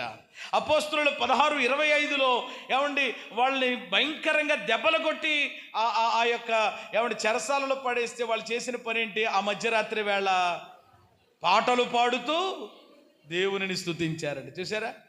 అంటే ఏమండి భక్తులు అనబడిన వాళ్ళు ఏమండి ఈ మనం చదువుకుంటున్నటువంటి వ్యక్తులు శ్రమలలో కష్టాలలో వాళ్ళు దేవుణ్ణి ఏం చేశారు?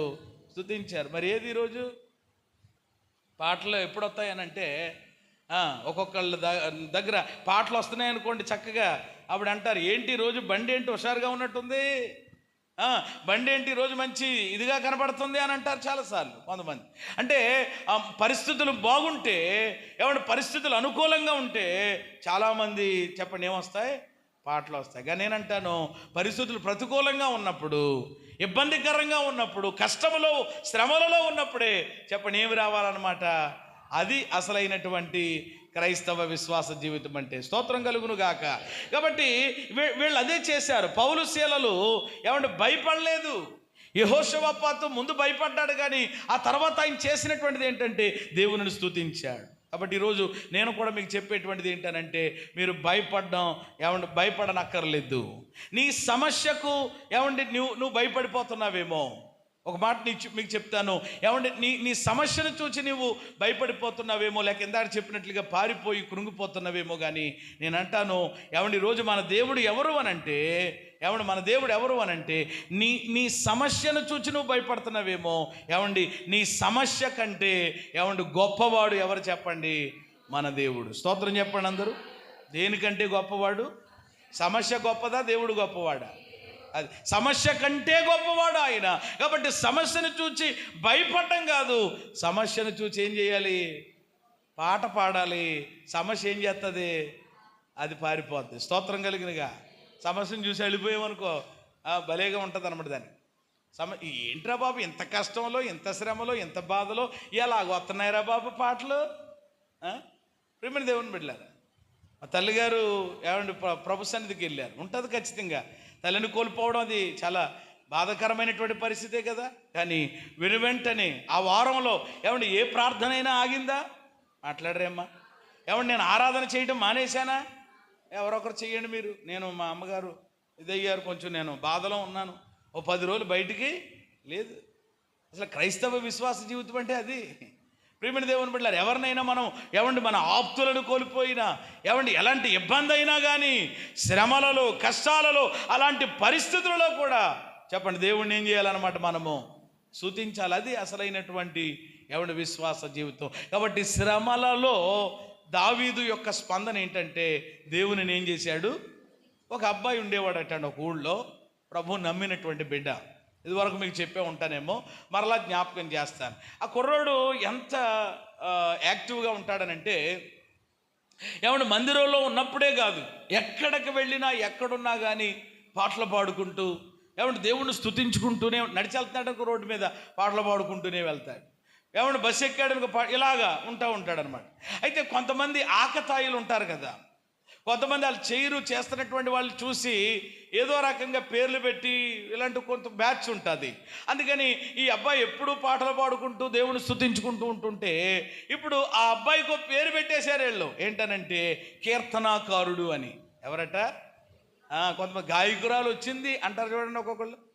వాళ్ళకి ఎలాగైనా రాదు పాట, అప్పుడు వెంటనే ఏమనాలంటే ఆమెను అనాలి. మీరు గాయకురాలు వచ్చిందంటే ఏమనాలి వెంటనే మేమే అని ఎలా అంటాం కదా, ఆమెన్ అనాలి అంతే. ఏదైనా అన్నారు విశ్వాసం అనండి, మళ్ళీ ఏదో నేను అనమన్నాననేది కాదు, మళ్ళీ ఎటకారంగా కాదు. కాబట్టి కొంతమంది మనలను ఏదో రకంగా అపహాస్యం చేయాలనుకుంటారు, వెక్కిరించాలి. కీర్తనాకారుడు వచ్చేసాడు రే, పెద్ద భక్తురాలు వచ్చేసింది రోయ్ అని ఇలాగ అంటారు చూడండి, అలాగ మాట్లాడుతారు. ఈ అబ్బాయి చక్కగా పాటలు పాడుకుంటాడు, తన పని తాను చేసుకుంటాడు. ఓ రోజు పని చేసుకోవడానికని పనిలోనికి వెళ్ళాడు, చేలో పని చేసుకోవడానికని ఎవడ కష్టపడి పని చేసుకునేటువంటి బిడ్డ వెళ్ళాడు. మొత్తం మీద పని చేసుకుంటూ మరి మధ్యాహ్న సమయంలో భోజనం విరామ టైం ఉంటుంది కదా, భోజనం చేద్దామని చెప్పి, అంటే ఆ భోజనం చేయడానికి అక్కడ ఉన్నటువంటి ఆ స్త్రీలు పురుషులు అందరూ కలిపి ఒక చెట్టు కింద కూర్చొని భోజనం చేస్తారనమాట వాళ్ళు. అయితే ఈ క్యారేజీలన్నీ ఏం చేస్తారంటే పట్టుకెళ్ళి ఆ చెట్టు కింద పెట్టుకుంటారు కదా, చల్లగా ఉంటుంది కదా అన్నట్లుగా.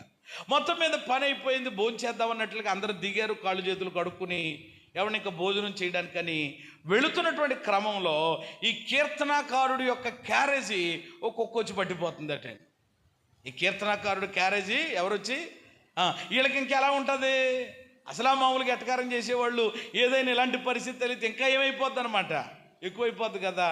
ఒరే ఇదిగో ఇన్ని క్యారేజీలు ఉండగా ఆ కుక్కకు కూడా ఎవరి క్యారేజీ కావాల్సి వచ్చింది అని వీళ్ళు బాగా పళ్ళిగిలించుకుని రకరకాలుగా సర్లే ఆడు వెళితే వెళ్ళాడు మనం తిందామని చెప్పి వీళ్ళు మొత్తం అందరూ కూర్చుని క్యారేజీలు ఓపెన్ చేసుకుని తిందాం అనుకుంటున్నారు. ఈ కుక్క ఏం చేసిందంటే క్యారేజీ పట్టుకుని అల్లంత దూరం కొంచెం వెళ్ళి అక్కడ పెట్టేసి వెళ్ళిపోయింది. అదేం ముట్టుకోలేదు, ఇప్పలేదు, వెళ్ళిపోతారులే అని చెప్పి ఈ అబ్బాయి తెచ్చుకోవడానికని చెప్పని వెళ్ళి ఏమన్నా ఆ క్యారేజీ పట్టుకుని తిరిగి మరలా వస్తున్నాడు. ఈ లోపులో జరిగిపోయినటువంటి సంఘటన ఏంటంటే ఒక పెద్ద గాలి వీచింది, ఆ గాలికి ఆ చెట్టు పెద్ద కొమ్మ విరిగిపోయి వాళ్ళ మీద పడిపోయింది. ఎవరి మీద? ఆ కింద భోంచేస్తున్నటువంటి వాళ్ళ మీద. అప్పుడు మరలా ఈ అబ్బాయే ఏం చేశాడు అని అంటే వచ్చి ఆ క్యారేజీ పక్కన పెట్టుకుని ఆ కొమ్మల్లో గాయాలైపోయి అక్కడక్కడ గుచ్చుకుపోయి కొంతమంది రక్తం కూడా వస్తుంది. మరలా ఆ కొమ్మల్లోంచి వాళ్ళని బయటికి తీసుకొచ్చి వాళ్ళకి సహాయం చేశాడు. దేవునికి స్తోత్రం చెప్పండి. ఇప్పుడు ఏం జరిగింది? ఇప్పుడు ఈ కీర్తనాకారుడి విషయంలో అంటే అలా దేవునిని స్తుతించుకొనుచూ ఉండగా, దేవునిని ఆరాధన చేస్తూ ఉంటుండగా ఇక్కడ జరిగినటువంటి పరిస్థితి ఏంటి అని అంటే ఆ శ్రమలో నుండి, ఆ అపాయములో నుండి, ఆ కష్టంలో నుంచి దేవుడు ఆ బిడ్డను ఏం చేశాడు? తప్పించాడు. తప్పించడమే కాదు, కష్టములో, ఆపదలో, ఇబ్బందులో ఉన్న వాళ్ళకి సహాయం చేసేవాడిగా ఈ కీర్తనాకారుడు దేవుడు చేశాడు. చేతులెత్తి స్తోత్రం చెప్పండి. దేవునిని స్తుతించే వారిని దేవుడు ఎప్పుడు ఏం చేస్తాడు? అలా ఉంచుతాడు. కాబట్టి మనం ఏం మానకూడదు చెప్పండి. అందుకని ఈ 34వ కీర్తన ఆధారంగా చేసుకునే సహోదరులు ఆ పాట రాశారనమాట. స్తుతించుట మానను, ఆరాధన మానననే మాట. కాబట్టి ఈరోజు శ్రమలలో మరి ఎక్కువగా స్తుతించాలి. అంతేగాని ఏదైనా కష్టపడి నాకు రావట్లేదు పాట, నేను పాడలేను, నువ్వు పాడు. కొంతమందికి అంటే పాట పాడడానికి కూడా మూడు పోవాలంట. వాళ్ళకి సరిగా ఇదిగా లేకపోతే ఏం పాడలేరట. అందుకని మైకులు తీసుకోరు కొంతమంది కొయ్యరోళ్ళు, ముఖం అదే పెట్టుకుని ఉంటారు. కొన్నిసార్లు చూస్తూ ఉంటాం, మేము గమనిస్తూ ఉంటాం. ఏంటో ఏమైందిరా బాబు వీళ్ళకని. ఒక్కోసారి మాత్రం ఏంటంటే కలబడిపోతారు వచ్చి. ఒక్కొక్కసారి అలా ఉండకు. అన్ని విషయాలలో కూడా చెప్పండి మనం ఎలా ఉండాలి? బ్యాలెన్స్గా ఉండాలి. స్తోత్రం చెప్పండి అందరూ. కష్టంలోనైనా నష్టం, ఇంటి దగ్గర ఏదో జరిగితే ఏంటి, ఇక్కడ మళ్ళా ప్రియమైన దేవుని బిడ్డలారా అలా పెట్టాల్సినటువంటి పరిస్థితి ఏముంది? కాబట్టి నేను ఏమైనా కానీ నా పరిస్థితులు ఎలాగున్నా కానీ చెప్పండి దేవుడిని ఏం చేస్తాను? అది దావీదు స్పందన. మరి మీ స్పందన ఏంటో నాకు తెలియదు. కాబట్టి ఒకటి దావీదు శ్రమలలో చెప్పండి దేవుడికి మొరపెట్టాడు. 2 దేవునిని, 3వ మాట కూడా చూద్దాం. దేవుని వాక్యమును అనుసరించి నడుచుచున్నాడు. 3వదిగా శ్రమలలో దావీదు చేస్తున్నటువంటి పని ఏంటి అని అంటే వాక్యమును అనుసరించి నడుస్తున్నాడు. 119వ కీర్తన 67వ చరణం చదవండి. 119వ కీర్తన 67. శ్రమ కలగక మునుపు నేను త్రోవ విడిచిపెట్టాను, ఇప్పుడు నీ వాక్యమును అనుసరించి. అది చాలమ్మా, ఆ మాట మీరు గమనించండి. శ్రమ కలగక మునుపు ఏం చేశాడట? విడిచిపెట్టాడట, దారి విడిచిపెట్టాడట. ఇప్పుడు శ్రమ వచ్చిన తర్వాత చెప్పండి, శ్రమలో ఏం చేస్తున్నాడు అనంటే వాక్యమును అనుసరించి. అది దావీదు యొక్క స్పందన ఏంటి అనంటే శ్రమలలో దేవుని వాక్యమును అనుసరించి నడుస్తున్నాడు. అమ్మా, దేన్ని అనుసరించి నడుస్తున్నాడు? అది అంటే మనకు కలిగిన శ్రమలలో దేనిని అనుసరించి నడవాలి? అది శ్రమ కలగక మునుపు త్రోవ విడిచిపెట్టావు, నీ ఇష్టం. నువ్వు ఎలాగ ఉండాలంటే అలాగ ఉన్నావు, ఎలా తిరగాలంటే అలా తిరిగావు. ఏమంటే నీవు ఏ విధంగా జీవించాలంటే జీవించావు. కానీ శ్రమ కలగక మునుపు విషయం వేరు. శ్రమలో నేను చేస్తున్న పని ఏంటంటే దేవుని వాక్యాన్ని అనుసరించి నడుస్తున్నా. ఇంకొక మాట కూడా చెప్పాడు, భలే ఉంటుంది. అది 71లో ఉంటుంది చూడండి. 71, నేను నీ కట్టడలను నేర్చుకున్నట్లు శ్రమ నొంది ఉండుట. అది చెప్పండి, ఏమి కలిగి ఉండుట మేలు అంటాడు? శ్రమ నొంది ఉండుట. అంటే ఇప్పుడు శ్రమ నాకేంటి? మేలు. శ్రమ నీకు మేలు. శ్రమ అంటే ఈరోజు చాలామందికి నచ్చటం లేదు. కానీ శ్రమ అనే పదం చాలామంది వారి డిక్షనరీలోంచి తీసేసుకున్నారు. కానీ ప్రియమైన దేవుని బిడ్డలారా, శ్రమ మేలు అనే విషయం తెలిస్తే, ఏమండి శ్రమ వెనుకే ఏమండి ఆశీర్వాదం, శ్రమ వెనుకే బహుమానం ఉన్నది అనే విషయాన్ని మనం గుర్తిస్తే శ్రమలలో ఏమాత్రం కూడా ఇంతకుముందు మనం చేసినటువంటి పనులు ఏమండి చెయ్యం. కాబట్టి ఇక్కడ దేవుని వాక్యమును అనుసరించి నడుస్తున్నాడట. కాబట్టి శ్రమలలో దేవుని వాక్యాన్ని మనం ధ్యానించాలి. శ్రమ కలిగినప్పుడు ఎక్కువ దేవుని వాక్యాన్ని మనం ఏం చేయాలి? చదవాలి. దేవుని వాక్యాన్ని ఏమంటే ధ్యానించాలి. ఏమంటే అప్పుడు దేవుడు మనము ఏ విధంగా మనము నడవాలో, ఆ శ్రమలో నుండి ఏ విధంగా మనం బయటపడాలో, ఏమంటే ఏ విధంగా మనం అక్కడ నిర్ణయం చేయాలో దేవుడే తన వాక్యము ద్వారా ఏం చేస్తాడు చెప్పండి? తెలియజేస్తాడు. శ్రమలలో దేవుని వాక్యం చెప్పండి మనల్ని ఏం చేస్తుంది? ఆదరిస్తుంది. శ్రమలలో దేవుని వాక్యం మనల్ని ఏం చేస్తుంది? బలపరుస్తుంది. ఏమంటే శ్రమలలో దేవుని వాక్యం మనల్ని ఏం చేస్తుంది? మిమ్మల్ని చేయట్లేదేమో చెప్పలేకపోతున్నారు, తెప్పరెల్లా చేస్తుంది. స్తోత్రం కలుగును గాక. శ్రమల్లో దేవుని వాక్యం అందుకని శ్రమల్లో ఎక్కువగా అందుకని బైబిల్ ఎప్పుడు చదవలేని వాళ్ళట. ఏమంటే బైబిల్ మామూలుగా చదవలేని వాళ్ళు ఎప్పుడు బాగా చదువుతారు? లేక ఎప్పుడు బైబిల్ బాగా 2-3 సార్లు చదివి పూర్తి చేసేస్తారు అని అంటే శ్రమలలో ఏమండి దేవుని యొక్క వాక్యమును అనుసరించి ఏమండి నడుస్తున్నాడు ఇక్కడ భక్తుడైనటువంటి దావీదు. అలాగే ఈ నూతన నిబంధనలో కూడా చూస్తే పౌలు గారు రాసినటువంటి కొన్ని పత్రికలు ఉన్నాయి. పౌలు గారు రాసినటువంటి కొన్ని పత్రికలు అంటే ఏంటి? పత్రికల్లో ఏమున్నాయి? ఏమంటే పత్రికల్లో ఏమున్నాయండి? ఏవి రాశాడు ఆయన? దేవుని వాక్యమే కదా. ప్రియమైన దేవుని బిడ్డలారా, దేవుని మాటలే రాశాడు ఆయన. అంటే వాటిని ఏ పత్రికలు అంటారు అని అంటే చెరసాల పత్రికలు అంటారు. పౌలు గారు రాసిన చాలా పత్రికల్లో కొన్ని పత్రికలు ఏ పత్రికలు చెప్పండి? చెరసాలంటే శ్రమ, ఏమండి ఖైదీ, ఇబ్బంది, అలాంటి పరిస్థితులలో ఆయన సంఘాలకు చెప్పండి ఏమి రాశాడు?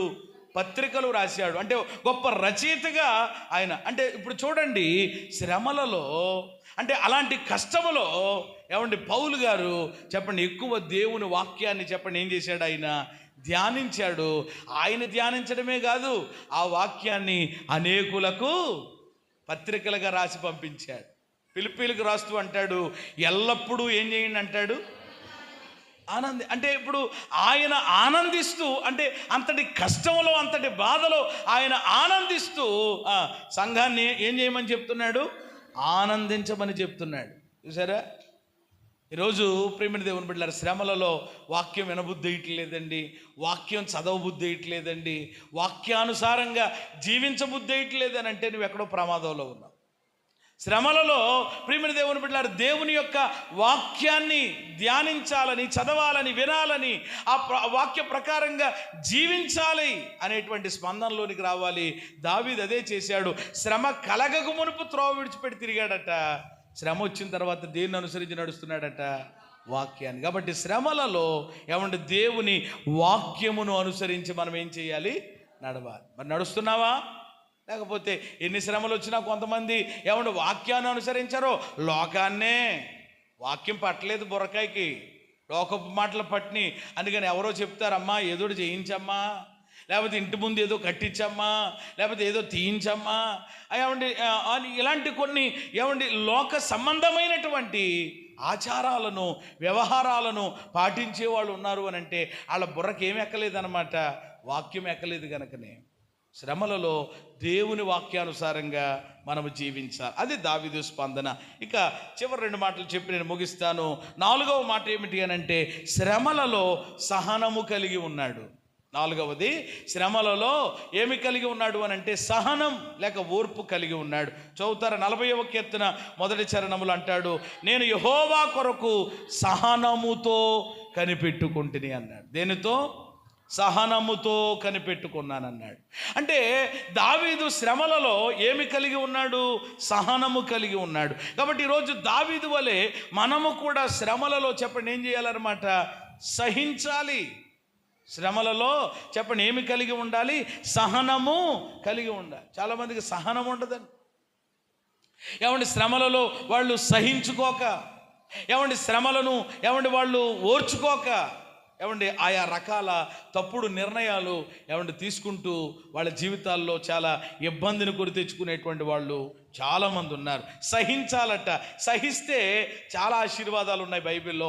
2 మాటలు చెప్తాను. యాకోబు 5:11 ఒక మాట ఉంటుంది, సహించిన వారైతే అని. చదువుతారా?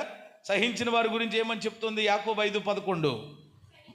సహించిన వారు ధన్యులను కొనుచున్నాము కదా. మీరు యోబు యొక్క సహనము గురించి వింటిరి.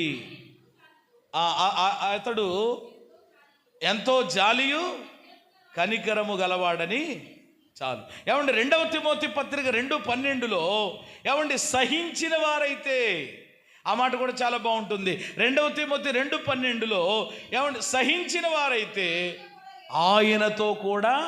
అది ఇక్కడ 2 మాటలు మీరు బుర్రలో పెట్టుకోనండి. ఒకటి, సహించిన వాళ్ళు ఏమంటారట? ధన్యులు. సహించిన వాళ్ళు ఎవరండి? ధన్యులు. సహించిన వాళ్ళే ధన్యులు. సహనము లేని వాళ్ళు అన్యులు. ప్రియమైన దేవుని బిడ్డలారా, నువ్వు ఎవరు ఇంతకీ రోజు? ఏమండి నీ జీవితం ధన్యం చేసుకుంటావా, లేక ఏమంటే లోక వ్యక్తుల్లాగానే ఉండిపోతావా? సహించిన వారు ధన్యులు.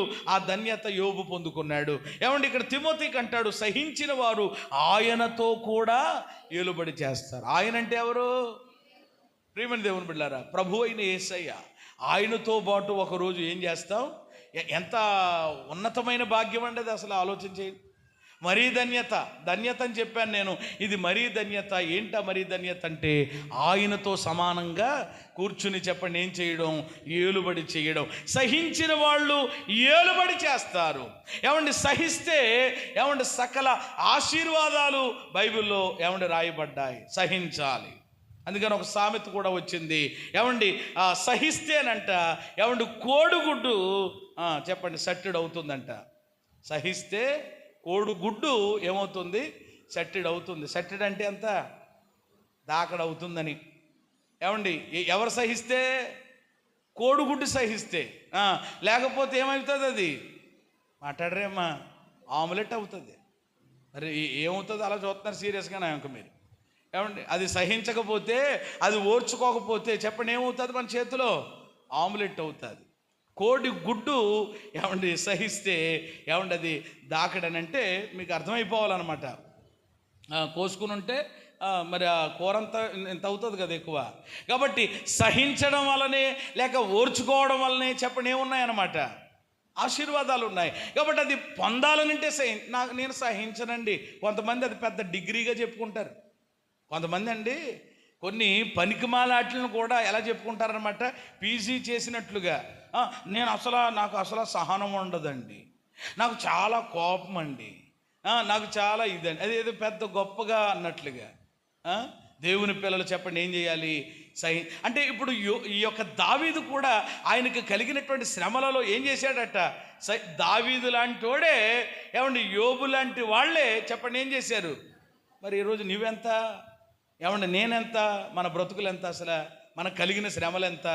అలాంటి శ్రమలలోనే వాళ్ళు సహిస్తే ఈరోజు ఏమండి నీవు అందుకనే సాధారణంగా మనుషులు కలిగేటువంటి శోధనలు తప్పన్నాడు కొరింథీయులకు రాస్తూ. చాలా అది ఆశ్చర్యపడిపోతున్నాం కానీ పెద్ద ఏదో అన్నట్లుగా ఏమీ కాదు. ఒక రకంగా ఆలోచన చేస్తే, వాక్యపు వెలుగులో మనం ఆలోచన చేస్తే, అగ్ని లాంటి శ్రమలకే, బీభత్సమైనటువంటి శ్రమలకే వాళ్ళు ఏం కలిగి ఉన్నారు? ఏది నీ బ్రతుకులో సహనం? ఒక అరగంట ముందుకు వాక్యం వెళ్తేనే ఇక్కడ నీకు కాళ్ళు ఆగట్లేదు. ప్రియమైన దేవుని బిడ్డలారా, సహించలేకపోతున్నావు, మరి ఇంకెక్కడ సహించగలుగుతావు? సహించాలి, ఓర్చుకోవాలి. ఆ ఓర్పులోనే, సహనములోనే చెప్పండి ఏమున్నాయన్నమాట? గొప్ప ఆశీర్వాదాలు ఉన్నాయి. చివరి మాట చెప్పి నేను ప్రార్థన చేస్తాను. చివరిగా దావీదు శ్రమలలో తన యొక్క స్పందన ఏంటి అని అంటే, శ్రమలలో దావీదు దేవుని మీద ఆధారపడ్డాడు. శ్రమలలో దావీదు ఎవరి మీద ఆధారపడ్డాడు? దేవుని మీద ఆధారపడ్డాడు. చదువుతారా? మనం చదువుకున్నటువంటి కీర్తనే 22:11 మనం మూలవాక్యంగా చదివాం. కానీ 10వ వచనంలో ఏమన్నాడు చూడండి. 22:10 గర్భవాసినిది మొదలుకొని నాకు ఆధారము నీవే అన్నాడు.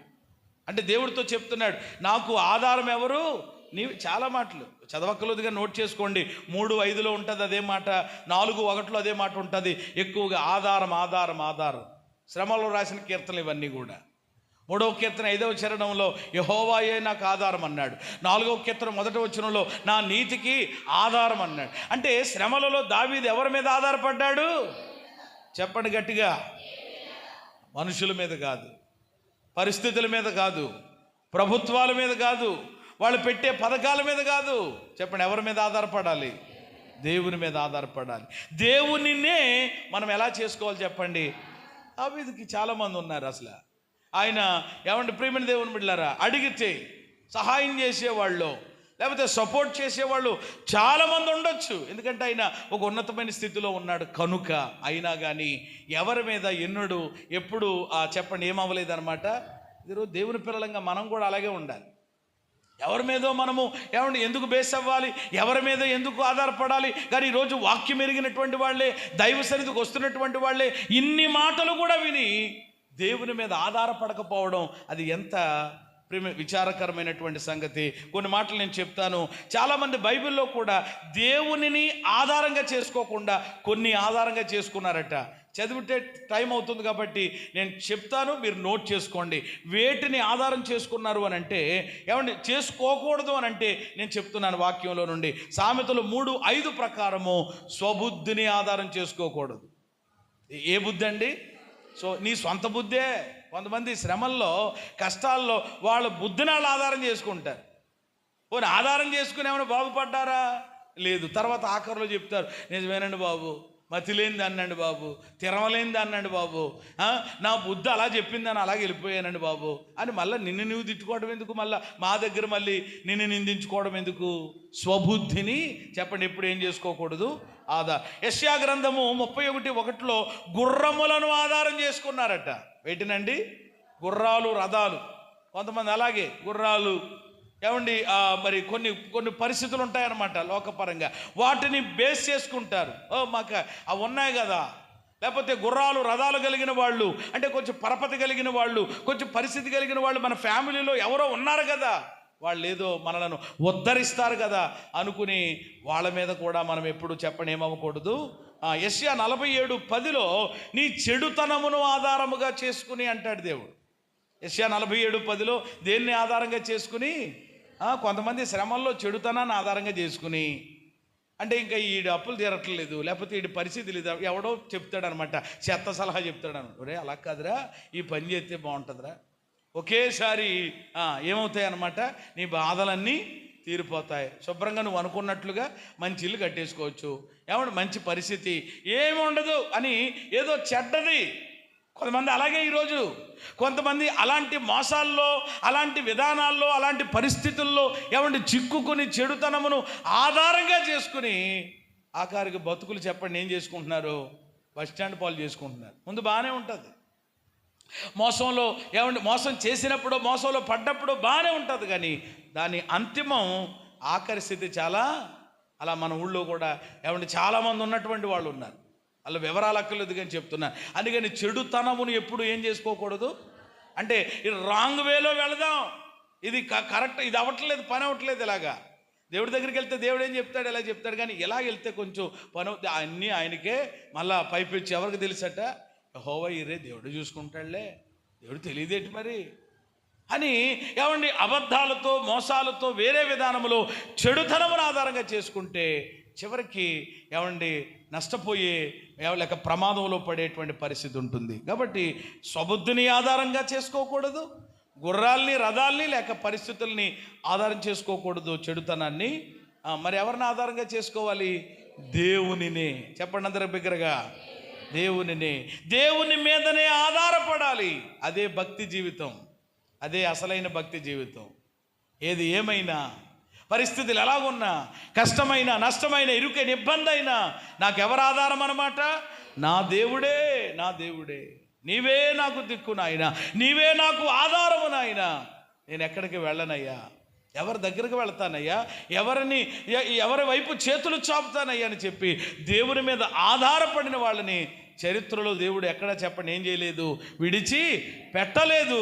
వాళ్ళను ఉన్నతమైనటువంటి స్థితిలో ఉంచాడు, నిన్ను అలాగే ఉంచుతాడు.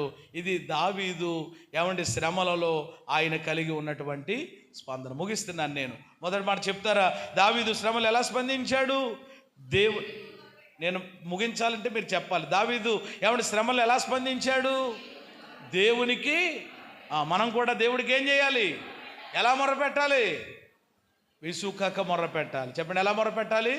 నువ్వు అనుకున్నట్టు కాదు, మొరపెట్టానని ఇంకా అయ్యగారు నేను మొరపెట్టలేను, మీరు కొనసాగించండి అని మళ్ళీ మాకు అప్పగించి నేను కొంచెంసేపు విశ్రాంతి తీసుకుంటాను కదా. విసుకక కంటిన్యూ చేయి, మొరపెడతానే ఉండు, ప్రార్థన చేస్తానే ఉండు. దేవుడిచ్చిన ఈ అవకాశాన్ని ఏమండి దుర్వినియోగం చేసుకోవద్దు. దావీదు అది చేశాడు. మొదటి మొరపెట్టాడు. రెండవది ఎలా స్పందించాడు? దేవునిని స్తుతించాడు. కాబట్టి శ్రమలలో కష్టాల్లో మనం దేవుడిని ఏం చేయాలి? స్తుతించాలి. 3, దేవుని వాక్యాన్ని అనుసరించి నడిచాడు. అంతకుముందు నడవలేదు. శ్రమ వచ్చిన తర్వాత లేదయ్యా నీ వాక్యమే, నీ బాటలోనే నడుస్తానంటున్నాడు. అలాగే నడవాలి. 4వది శ్రమల్లో సహనం కలిగి, శ్రమల్లో మనం కూడా సహించాలి, ఓర్చుకోవాలి. ఓర్పు గొప్ప ద్రోహ కార్యాలు చేయకుండా ఆపుతుందని బైబిల్లో మనకు తెలుసు కదా. విశ్వాసమునకు ఓర్పునకు కర్త ఎవరు చెప్పండి? మన ప్రభు అయిన యేసయ్య. 5వ మాట, శ్రమలలో దేవుని మీద ఆధారపడ్డాడు. శ్రమలలో మన స్వబుద్ధి మీద లేక పరిస్థితులు మనుషుల మీద చెడుతనం మీద ఆధారపడక ఎవరి మీద ఆధారపడాలి? ఇది శ్రమలలో దావీదు యొక్క స్పందన. మరి నీ స్పందన ఏమిటి? మరి నువ్వెలా స్పందిస్తున్నావు? ఇలాగే స్పందిస్తున్నావా? స్పందిస్తే ఏమండి దేవుడు ఏమాత్రము కూడా ఏమండి విడిచిపెట్టేటువంటి దేవుడు కాదు. మన స్పందనను బట్టి దేవుడు ఏం చేసేవాడు అని అంటే ప్రతిస్పందించే దేవుడు. స్తోత్రం చెప్పండి. మీరు స్పందించరు కానీ దేవుడు మాత్రం ఏం చేస్తాడు చెప్పండి? ప్రతిస్పందిస్తాడు. ఓహో, నా బిడ్డ ఇంత శ్రమలో కూడా నాకేం చేస్తుంది? మొర్ర పెడుతుంది. ఇంత కష్టములో కూడా నన్ను స్తుతిస్తుంది. ఇంత బాధలో కూడా సహనము కలిగి ఉంది. ఇలాంటి పరిస్థితులలో కూడా నా మీదనే ఆధారపడుతుందని చెప్పి ప్రియమైన దేవుని బిడ్డలారా, ఆ కష్టములోనికి, ఆ శ్రమలోనికి, ఆ ఇబ్బందిలోనికి చెప్పండి నీతో పాటు చెప్పండి ఏమవుతాడు? ఆయన వచ్చేస్తాడు. ఆ కష్టంలోకి వచ్చేస్తాడు, ఆ శ్రమలో, ఆ పరిస్థితుల్లోకి వచ్చేస్తాడు. ఆ శ్రమలో నుండి చెప్పండి మనల్ని ఏం చేస్తాడు? విడిపిస్తాడు. 91వ కీర్తన మనకు తెలుసు కదా.